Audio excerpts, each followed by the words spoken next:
Hey everybody, and welcome back to my channel. My name is Lindsay and I am a voracious reader and I write for a living.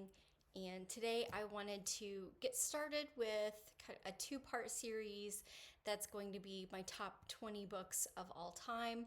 I am starting today with books that I currently own.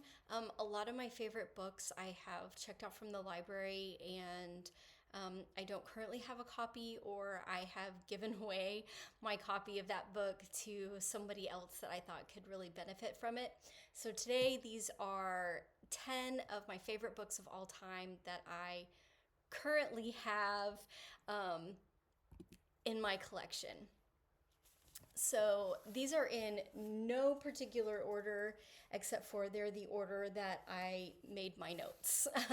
So one of the favorite books that I have is The Hobbit by J.R.R. Tolkien. And I know a lot of people go immediately to The Lord of the Rings as their favorite book, but The Hobbit was really the book that got me into reading fantasy. I read it when I was very young, and it had a lot to do with me loving reading and loving imaginary worlds and characters. And it was part of the reason why I decided to become a writer. So it has a special place in my heart in the realm of Tolkien books. This book tells the story of Bilbo Baggins, who is a hobbit. He goes on an unexpected journey, and he helps a group of dwarves reclaim their lost kingdom from the dragon Smaug. Smaug is just a great creature. I love Bilbo to death. I love the creatures that he encounters, and this is where the magical ring of power is discovered. If you've only read the Two Towers and in those books, you're missing a lot of the story by not hearing Bilbo's story. So I highly recommend picking up The Hobbit for sure. Let's see. And these are the books that I have stacked up here are not in the order I took notes on. The next book in my top 10, again, these are in no particular order, is Catch-22 by Joseph Heller. When I read this book, it really opened up my eyes to a completely different type of literature. This is a satirical novel. It's set during World War II, and we follow Captain John Yossarian, who is a B-25 bombardier in the U.S. Army Air Force. I love reading about World War II history, and when I picked this book up, I was actually doing a deep dive into reading a lot about World War II. And someone at the library recommended this book to me. This book is a satirical critique of World War II and of the military. The characters in here are great. We have a character named Major, and they won't promote him beyond the rank of Major because it's funny. Basically, as we go through, this is where we get the saying Catch-22, the paradox. So basically, soldiers are considered insane if they willingly continue to fly dangerous combat missions. But if they request to be removed from duty, then they are sane, making them ineligible for relief from duty. If you are not really big into books that are criticism, this book is hilarious all on its own. The characters are fantastic. The character development is great, and it really just gives you a glimpse into military life during World War II. If you like books that are criticisms, there's a whole nother level in this book that you can pick up on. And it is definitely one of my favorites. And most of these books on this list are some of the few books that I have read more than once. Next up, we have The Plague by Albert Camus. I am currently reading through some of his diaries that I found at a used bookstore. So very, very interesting. The Stranger is also very good, but The Plague is my favorite thing that he has written.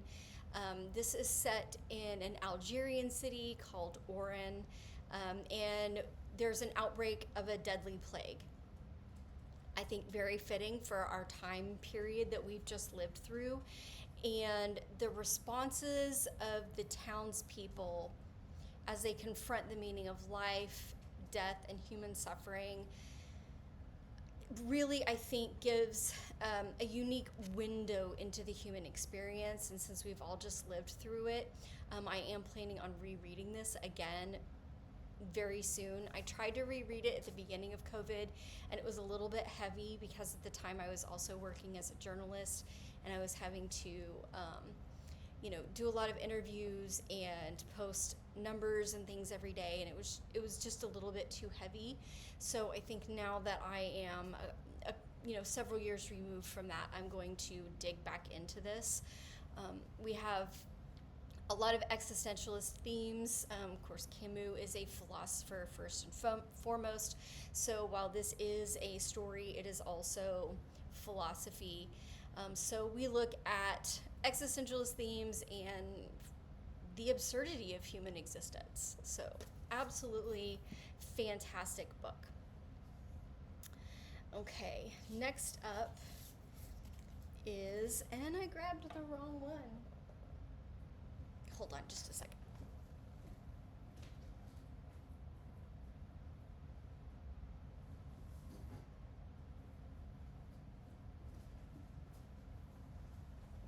This is what happens when you have too many books by the same author. The next one is Milan Kundera's The Unbearable Lightness of Being. This is set in spring in Czechoslovakia, more specifically Prague. This is another philosophical novel. We explore the lives of 4 different characters: Tomas, Teresa, Sabina, and Franz, and the complex relationships that they have. Tomas loves Teresa and Sabina. There's a whole lot that's going on here, but what we get is a book that really is diving into the themes of love and freedom and the consequences of personal choices. The first time that I read this book was in college, and I read it for a class. And I remember just getting so engrossed in this book and the philosophies that came with it. And when I finished the final page, I thought, the entire world makes sense. I don't think I've ever felt that way since, and I didn't ever feel that way before. I won't say that feeling lasted an extremely long time, but definitely when I finished it, the entire world made sense, and I just wanted to flip back to page 1 and start reading all over again. So definitely a favorite. The book that I accidentally grabbed was The Book of Laughter and Forgetting, which I would say is a close second to The Unbearable Lightness of Being on my list of favorites. I'm trying to get all like the heaviest ones out of the way here first. Let's see. I'm just scrolling through my notes here. A Constellation of Vital Phenomena. This book by Anthony Mara broke my heart. It lives rent-free in my head all the time. It is not a book that I may ever reread because it was really, really hard, but I think about it all the time.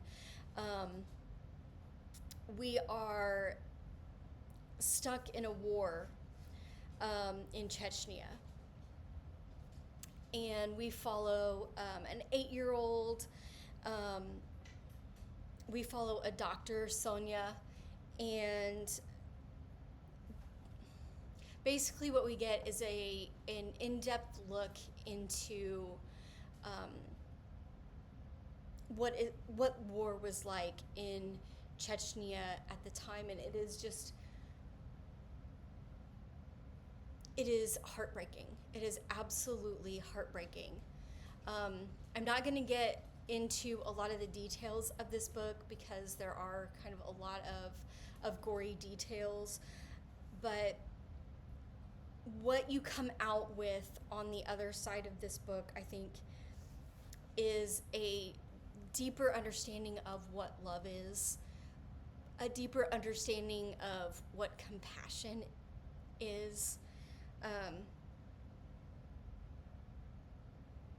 and how people cope when situations are out of their control. Sorry, just thinking about this book kind of still gets me choked up, and it's been quite a few years since I read it. Let's see, when did this book come out? I read it, I don't think, too long after it came out. I need my reading glasses. The print is so small. 2013. So I read this fairly shortly after it's come out, and I still think about it probably on a monthly basis. It was that good. So I definitely highly recommend it if you have not read that particular book yet. Next up, Charles Dickens' Bleak House. I know a lot of people have Charles Dickens on their favorites list. I think that he is a fantastic writer. I love the way that he puts characters and dialogue and worlds together for us and really brings them to life. And probably the most common Charles Dickens book is Great Expectations or A Christmas Story, both of which are absolutely fantastic. But I took a class in college, and we actually read all of Charles Dickens's work in the order that it was published. So it got quite confusing because his books were published in serial magazines, and so we'd be reading one book and then we'd jump over to another book and then jump over to another book. But Bleak House is the one that has really stuck with me the most. We are following a long-running legal case of Jarndyce and Jarndyce in the courts of the Chancery. It affects the lives of a lot of characters in this book. The narrative is really complex, and what we have in Bleak House is a very Dickensian critique of the British legal system, and we look at themes like social justice, poverty, human frailty. If you like Charles Dickens or you like that kind of pastoral writing style and you haven't picked up Bleak House because it's not one of the most popular, definitely pick it up. I think that you will really, really enjoy it. Scroll down in my notes here. All right, I'm just gonna go to The Hitchhiker's Guide to the Galaxy.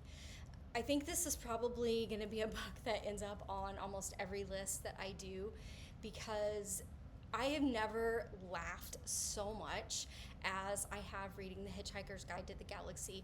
I've read the whole entire series. The whole entire series is worth it.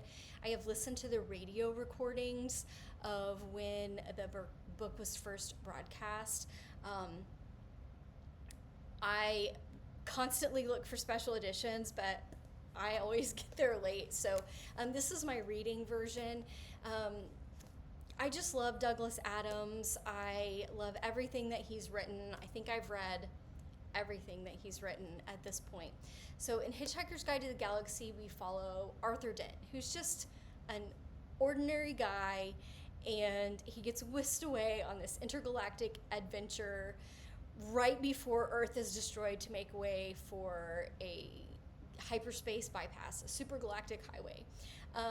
And he has this great friend, Ford Prefect, and basically this is a book about sort of the absurdities of life. It is a comedic sci-fi classic, and it will make you laugh out loud. I will say this, if you have seen the movie, The Hitchhiker's Guide to the Galaxy, the movie and the book are almost not related. Yeah, it has the same characters and some of the same things happen, but lovers of The Hitchhiker's Guide to the Galaxy for the most part, thought the movie was absolutely terrible and did absolutely nothing to capture the hilarity and absurdity that this book is. So I highly recommend it. And if you like the first book, definitely go ahead and pick up the entire series. All right, Babel by R.F. Kuang. This is definitely much more of a current read. You can tell that I liked this book. A lot of these other books that I have are currently not annotated, simply because I've given away those annotated copies, or some of them I actually even sold in college to pay my tuition. I do plan on going back and annotating probably all of them except for A Constellation of Vital Phenomena. We'll see. But Babel by R.F. Kuang ended up on one of my favorite books of all time, even being such a recent book, because being a wordsmith myself, I loved the fact that the magic system in here is based on words. I couldn't put it down. I've read it twice now. I literally finished it and reread it again, and I've listened to the audiobook. It just lives rent-free in my head. I shed actual tears, and it's very rare that I shed actual tears when reading a book. Anything on this list that I've told you has broken my heart has actually made me shed a tear. We're set in 19th century Oxford. This is definitely dark academia, which is one of my absolutely favorite genres. And we follow a Chinese orphan, Robin Swift, who is taken to England to study at Babel, which is the Royal Institute of Translation. He gets tangled up in a lot of institutional secrets. He grapples with issues of language and power and colonialism. And it really, the way that this book is put together really reminds me so much of a lot of my other favorite books, like Catch-22 or The Plague, The Unbearable Lightness of Being, in its construction and its philosophy. And I think that I will probably continue to reread this several times, because every time I reread it, I find more depth and more breadth in what R.F. Kuang is giving us with this story. So if you've not picked it up, I recommend everything on this list. Good Omens by Neil Gaiman and Terry Pratchett. I love Neil Gaiman. I know that there's a lot of controversy surrounding him right now. I have not really dug into that, so I'm not going to be speaking to that at all today.